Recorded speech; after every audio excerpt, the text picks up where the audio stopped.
Hello, magandang araw po. Paano nga ba mag-withdraw ng pera at crypto sa GCrypto? So, dapat meron muna kayong verified GCash account. Kung wala pa, nasa description ng video na ito ang mga links na kailangan ninyo. Sa GCash wallet, meron akong 51.53 pesos. Pumunta na tayo sa GCrypto. I-click natin ang View All, itong may 3 dots. Tapos, scroll natin hanggang sa Grow at i-click ang GCrypto. Okay, so nasa GCrypto na tayo. May 50 pesos ako sa trading wallet. So ito ang pera na pwedeng i-withdraw sa GCash wallet. Kasi itong nasa portfolio, ito lang ang value ng crypto na hawak mo dito. Hindi pa siya yung pera na matatransfer mo sa GCash wallet. Kung gusto mo siya maging pera o peso, kailangan mabenta mo muna yung crypto mo dito. Okay, so i-click natin ang withdraw. Then, ilagay ang amount. Halimbawa, 50 pesos. So, walang convenience fee. Kung okay na, continue lang.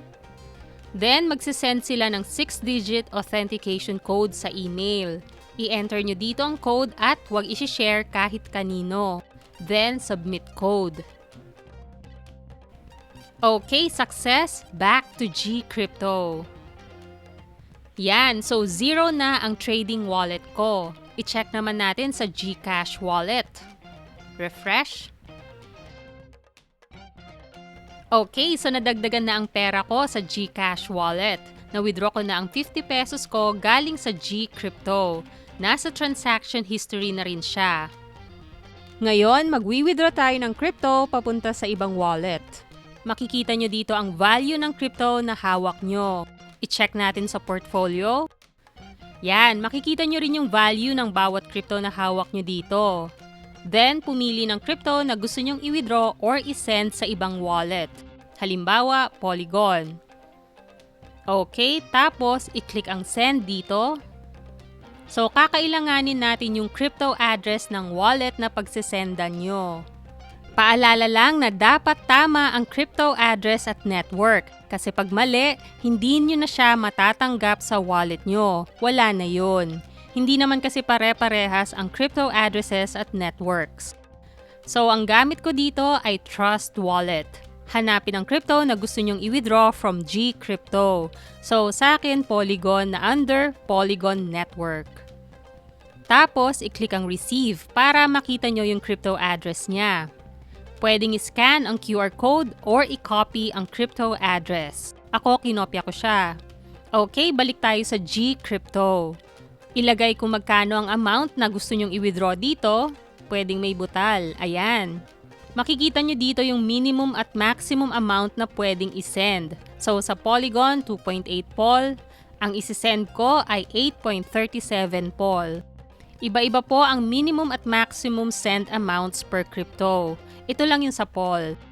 Then, i-paste dito yung crypto address na kinopya nyo sa wallet nyo. May network fee kaya dapat sapat din yung crypto na hawak nyo para sa fee. Scroll lang sa baba. Again, dapat tama ang crypto address at network kasi pag mali, baka hindi na mabawi pa. I-click nyo lang itong box. Then, click send. I-check mabuti ang mga detalye. Then, click send ulit. Magsisend sila ng 6-digit authentication code sa email. I-enter nyo lang dito ang code at huwag ibibigay kahit kanino. Then, click submit code. Okay, so processing na daw. Back to GCrypto. I-check natin sa portfolio. So, nabawasan na yung Polygon ko dito. Since hindi naman agad-agad na-receive sa wallet ang mga crypto, kasi depende din sa network traffic at confirmations, antayin lang. A few moments later. Okay, so na-receive ko na ang Polygon ko sa wallet ko. May notification din sa email. So, ganun lang mag-withdraw ng pera at crypto sa GCrypto. Thank you for watching. Like, share, and subscribe.